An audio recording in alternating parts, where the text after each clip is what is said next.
Welcome to the Explainer. Listen, if you're a focused learner trying to map out the real mechanics of the world around us, you are absolutely in the right place today. We're diving deep into the world of finance, but, we're going to approach this from a totally different angle than you might be used to. Because normally, when we think of modern finance, we picture this massive system of tangible assets, right? Like gold bars stacked in a vault, huge piles of physical cash, massive brick-and-mortar institutions on Wall Street. But what if I told you that the entire system, the whole shebang, is actually just a psychological network of promises? Sounds kind of crazy, right? Let's dive into this. Today, we're going to deconstruct this invisible architecture of belief that's literally holding our entire global economy together. Okay, let's kick things off with a pretty stark thought experiment. I want you to picture waking up tomorrow morning, grabbing your phone, and discovering that every dollar, every euro, every pound, literally every single digit in every bank account on Earth has just vanished. And I don't mean stolen, not hacked, just gone overnight. Every single bank balance hits zero. So what would actually happen? Well, this beautifully and kinda terrifyingly illustrates the core illusion of wealth. If all the money vanished, notice how the physical world remains completely 100% unaffected. Look at it. The office buildings, still standing. The factories, still fully equipped. The farms are still growing food, the trucks still have gas in the tank, and the workers still know exactly how to do their jobs. Literally almost nothing in the physical world changed. And yet, the financial world, and by extension, modern civilization, would just completely freeze within days. Why? Not because we ran out of resources, not because we forgot how to build things. It's because we ran out of confidence. We would have lost our shared belief. The entire system freezes simply because the trust evaporated. Section 1, money is just a promise. So let's start peeling back the layers of what we mistakenly believe money actually is. Because, most of us just kind of think money is a thing, a physical object sitting in a vault somewhere. But modern money behaves so much more like an agreement than an object. Almost everything we call wealth right now depends on this massive chain of promises stretching way out into the future. And once you see it, I promise you, you'll start noticing it absolutely everywhere. Just think about your paycheck. You go to work for 2 weeks, and then your employer pays you. Why? Because both sides trust the arrangement. You trust you're going to get paid. They trust you're actually going to show up and do the work. The currency you receive at the end of it all only has value because everyone else in society trusts it too. From that everyday paycheck to your mortgage, all the way up to the massive global government debts and retirement accounts, it all relies entirely on the expectation that future agreements will be kept. Section 2. The Bank Deposit Multiplier. Let's bring this down to earth for a second and look at a micro-level, super relatable mechanic to prove this point. Because the wild reality is that the financial system holds way, way more promises than it does actual cash. Say you walk into your local bank branch and deposit $1,000. We all kind of picture the bank acting as this highly secure financial parking lot, right? Like it's just keeping our cash safe in a little cubby until we come back for it. It's a really comforting thought. Actually, scratch that, it's completely wrong. The very second your deposit clears, that money stops being idle and immediately goes to work. Just watch how this builds, step by step. In step 1, the bank takes your cash and records that it owes you $1,000. Boom, that is promise number 1. Then, in step 2, the bank turns around and lends a large chunk of that exact same money to someone buying a house. Now, the home buyer promises to repay the bank. That's promise number 2. Moving to step 3, the person selling the house takes that money and deposits it into their own bank, which, you guessed it, creates even more promises and more lending. So by step 4, look at the result. That exact same original sum of money has basically been cloned into multiple layers of financial claims. Suddenly, the financial system contains way more promises than physical cash. And here's the kicker. This is not a glitch. This isn't a mistake. This is exactly how the system is designed to function. Section 3. Buying and selling tomorrow. Now that we've seen how this plays out on a small scale, let's zoom out to the macroeconomic level. Because in modern finance, the future itself acts as an asset class. Seriously, it's like a giant puzzle. Different financial vehicles are basically just these complex machines designed to pull future economic activity right into the present, all powered by trust. Just look at the breakdown here. A mortgage? Sure, it's an asset today, but it really just represents someone's unearned future income. A business loan lets a company expand today using profits they only hope they're going to generate tomorrow. And a government bond, well, that allows a nation to spend billions today based on future tax revenue from taxpayers who, quite frankly, might not even be born yet. Every single piece of this is built on expectations. You are literally taking tomorrow's potential and pulling it into today's reality. Which brings us to a term you hear on the financial news literally every single day: interest rates. But let's strip away all the stuffy Wall Street jargon for a second. What are they, really?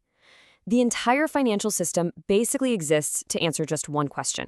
How much do we value tomorrow compared to today? Think about it. If someone offers you $100 right now or $100 a year from now, almost everyone takes the money today.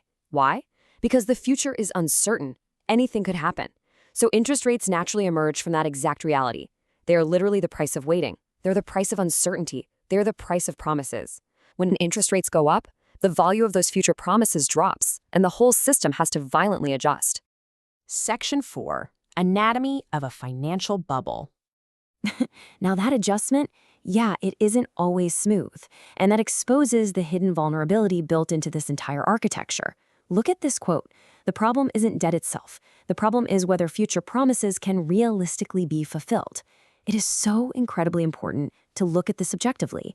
Debt is not inherently evil. Debt built the transcontinental railroads. Debt built modern factories. It built homes. It funded the literal innovations that created our modern prosperity. A loan is a beautiful thing when tomorrow actually becomes more productive than today. The danger only pops up when our expectations outrun reality. It's when we start making promises that the future simply cannot keep. And this builds into this genuinely fascinating psychological cycle.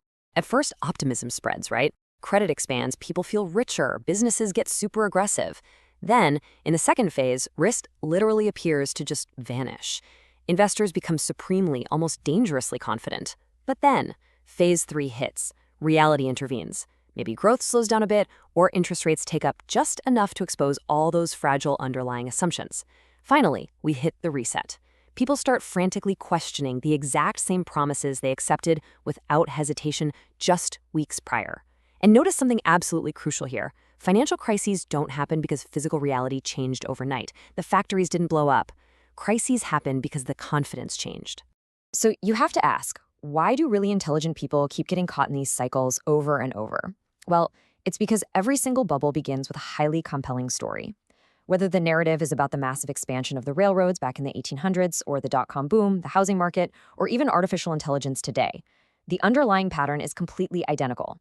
The tech changes, the era changes, for sure, but human nature, it never changes. We have this profound built-in tendency to convince ourselves that the future will inevitably justify today's sky-high prices. We assign massive, tangible value to an expectation. Section 5. The invisible infrastructure of trust. All right, we are now reaching the absolute core of the financial onion here, the ultimate foundation holding this entire incredibly fragile architecture together. And the contrast between the past and the present is pretty striking. For most of human history, we used commodity money, meaning its value was explicitly connected to something tangible, like physical gold or silver. But today, we use fiat currency. Now, this often surprises people, and a lot of folks immediately conclude, oh, so modern money is just fake. But no, that's not quite right either. Its value emerges solely from our collective shared belief. Modern money is actually a lot like language. A random word has zero inherent value in isolation, right? Its power only comes from our collective agreement on what it means. Money is real simply because our social agreement and our deep trust in it are real. And because this trust is so utterly vital to everything, institutions spend an enormous amount of effort and resources protecting it. They do this through interest rates, massive liquidity programs, emergency lending facilities, and giant webs of financial regulations. When you look at central banks pulling all these levers, it can look incredibly complex and hypermechanical. But if you peek underneath all those screens and charts and complex algorithms, these are all just mechanisms designed to protect collective belief. They are simply defending confidence. Because historically speaking, once confidence in the financial promise disappears completely, it is nearly impossible to ever restore it. And this brings us to a really profound paradox right at the heart of our financial world.